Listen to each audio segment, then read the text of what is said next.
let us have the team Abhaya Hasta on stage for their performance. Guys, a round of applause again. Coming group of dancers, three lovely souls. We have Guru Srimati Indumati.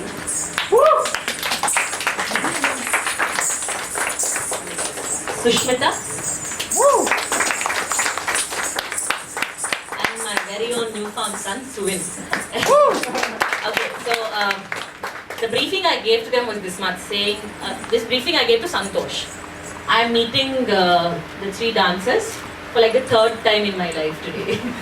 But it almost feels like I've known them for forever. They very quickly put this piece together. This piece is an interpretation of poems that have been taken from Sonder. I invite Santosh to introduce this concept to us and tell us how we are going to read the poems from Sonder through three lovely people who look like they are going to, transport us to another world of Natyam Nrittam. So, welcome all of you and thank you very much for.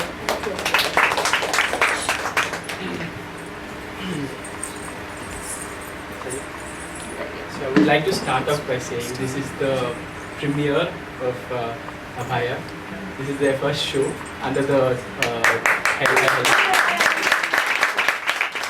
So it's a happy occasion for all of us, and working together as a team, this was a piece that we enjoyed, loved, and connected to. So while reading Aka's book, she said, "You have to buy the book." So I said, so she sent me a PDF.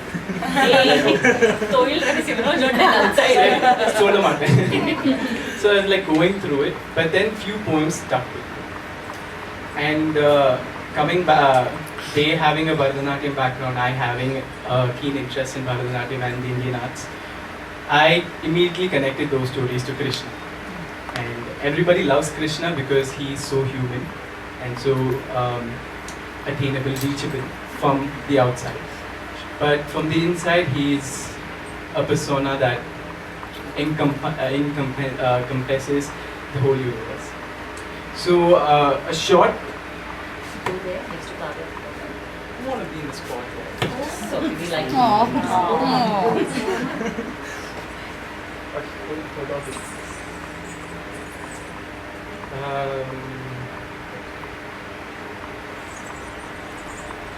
So this is a small write-up by Akka for me. So love is simply not a theme in poetry. It is the very soul that fuels it. We will now see what the soul in its varied complexities and moods through an interpretation of a familiar book. So the tale here we have chosen is Krishna, Radha, and we've sort of left the wife of Krishna unnamed because he's the husband of 16,000 women. So we would like to generalize and say she's one of the wife of Krishna, who sort of has an insight into his distraught soul. She sort of knows something is wrong, something's not right here. And here we have Radha, who is still lost after losing Krishna. She is, she grew up with Krishna and suddenly losing him completely tears her. So we're going to work on these themes. The themes we're going to dwell on are viraha, love, and longing for belonging and longing for meaning in life. And so that's the basic setup of this. So the poems we have chosen today kind of revolve around this. So we have chosen poems that progress in a certain way and we kind of tell a story through it. So the story we are going to tell is something that I liked very much because it's not what is commonly seen. We never see this ending to this tale. But I love the fact that we have brought this sort of a reimagined way of how we would have liked the tale of Krishna to be. So we'll start.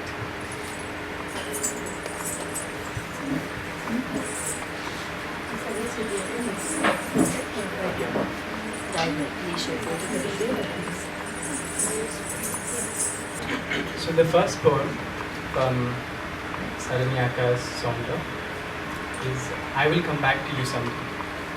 A little louder, please. So the first poem is I Will Come Back to You Someday, Champaka's Anthology.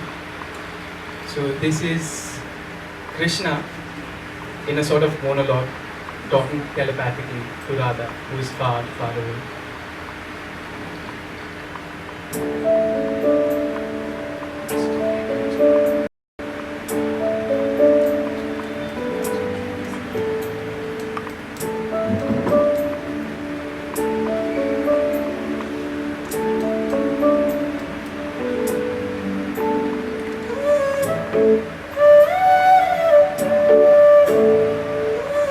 I will come back to you. I will come back to you someday. When? Why? In what form? And how? I do not know. For life is secretive and strange. But it is beautiful, capable of so much more.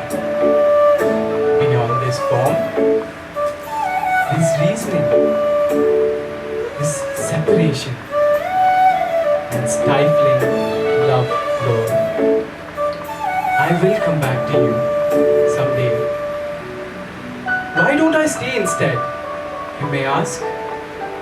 Why don't I simply wear a mask? Pretend it is you I love and share space, rather than reveal this unpretentious face. These are questions I don't have answers to.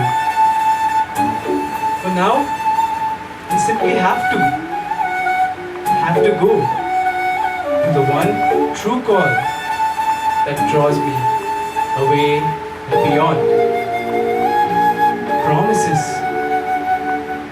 sacred knots, and your love's swan song to a destiny that awaits me in a form you won't reckon.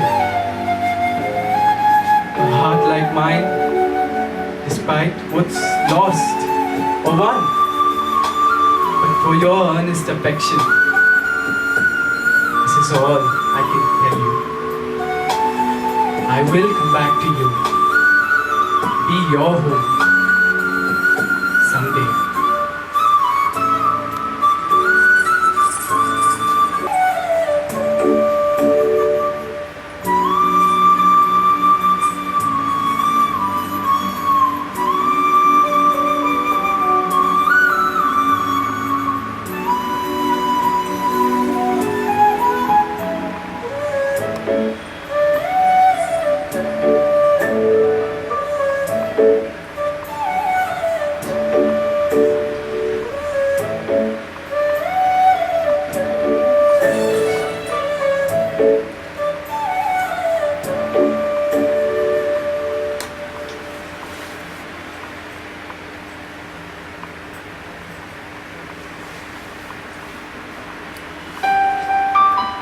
How could I not love him? How could I not love them? His calm eyes that hide the deepest tempest. His pursed lips that quiver at the slightest detest. His smiles disguising his grief's behest. His childlike readiness to stop, stare, or rest.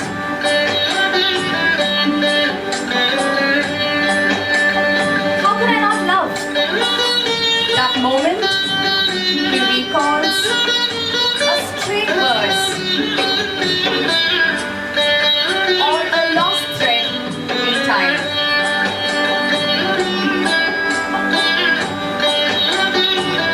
That simple offers to strangers for no rhyme or reason. That voice that can melt mountains, or that love for good old mine.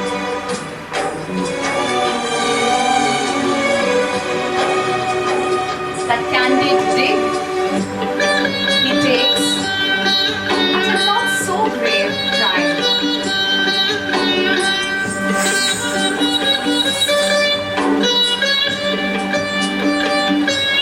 How could I not see beyond his walls, his temper, his fragrance? There with his demeanor and inevitable absence. Be surprised by his hand clasp,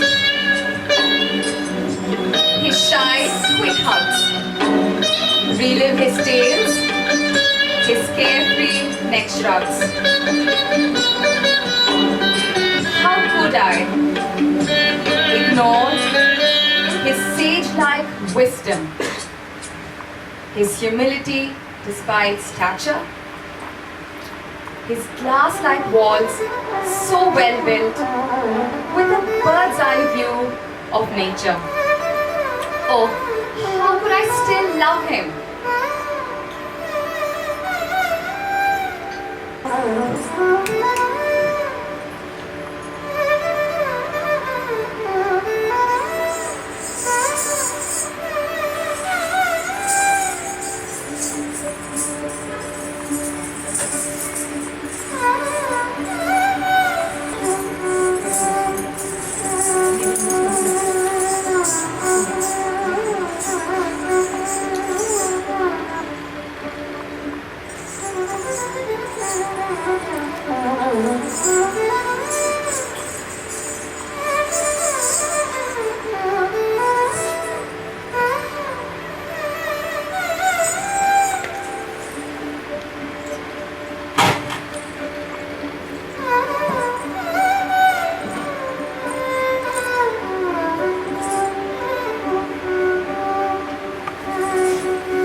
Rather, your notion of me, the vocabulary you use to make me see, the musts, the shoulds, and the ought to be.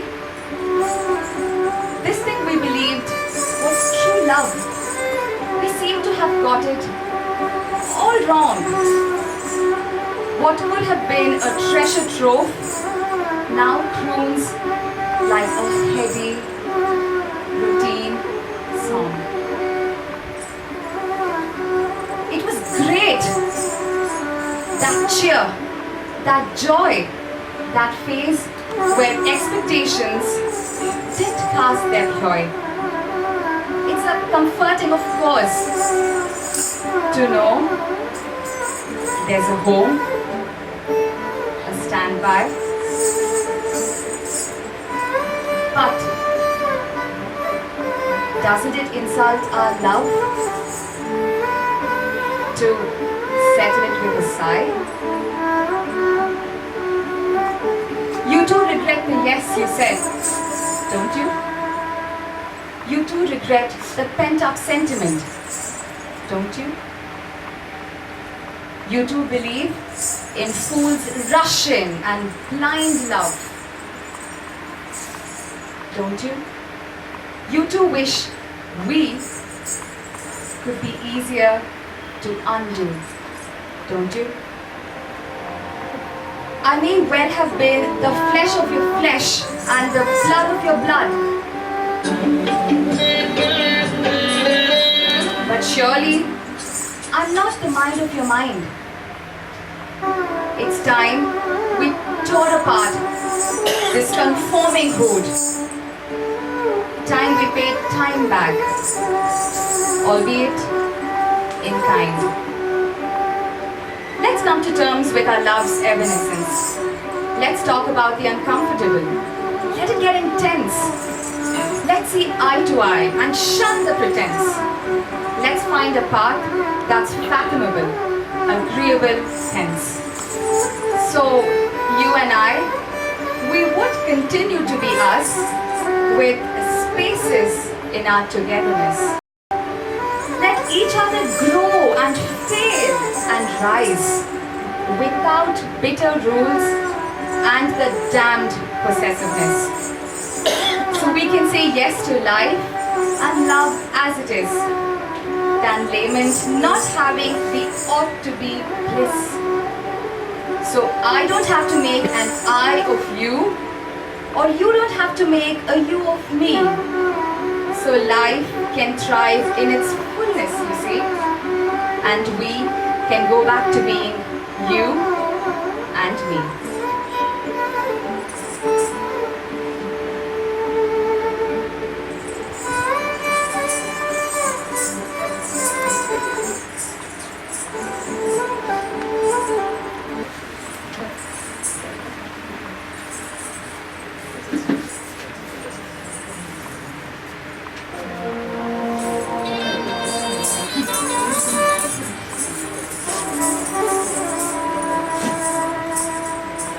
Of their love that was,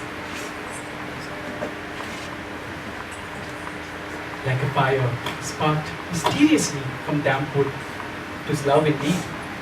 their bodies, minds, intellects were in love for worse or good. And when their lips met, Ah, legendary. their lips sealed secrets of desire, unmindful of the here and now. And when their lips met, it was worth repeating around a winter revelry, around fireplaces warmed by notions of love. But time had its way. 4 autumns passed them by, and many summers too. We walked their separate paths. Love flew over a whimsical sky, scattering the fervors of their hearts. Time always has its way. Summer lost its moonlit nights. Winter is pristine snow. Spring was merely an ensemble of sights. Autumn leaves rustled too slow. But then one April hour of twilight, a new chariot bathed in silver white jumped into their bewildered night, making way for a bittersweet flight.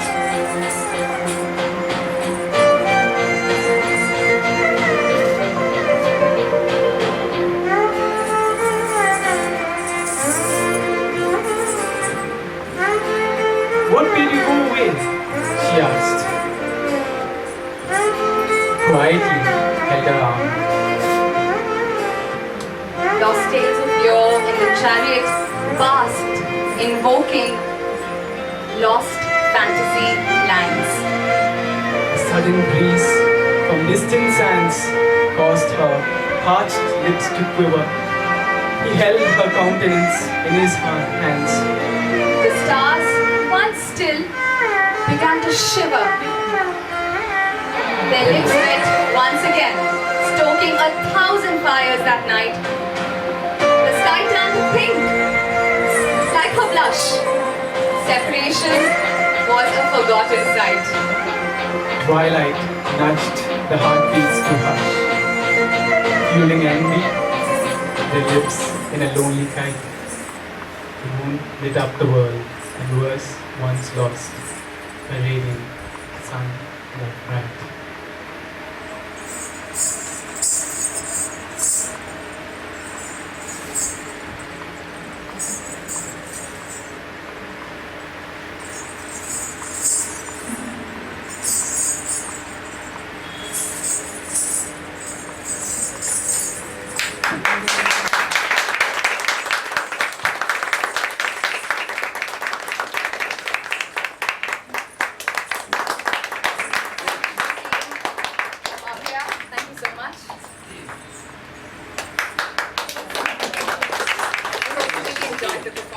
just a post.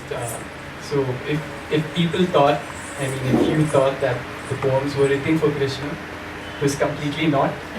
She had her own thoughts, and these were completely parallel to what we had thought. But the way it kind of completely came together, it's truly divine.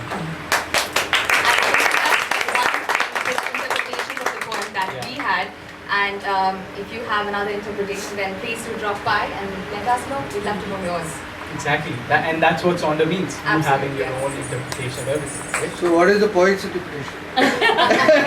Once the poem is written, the poet is dead. Yeah. That's what Jack Derrida said, and I think we should stick to that.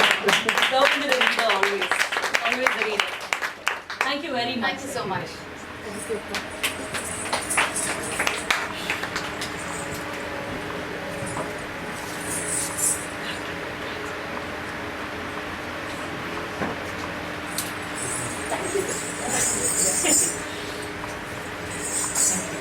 Yeah, while that is happening, we can actually go for another round of applause for Team Abhaya Hasta.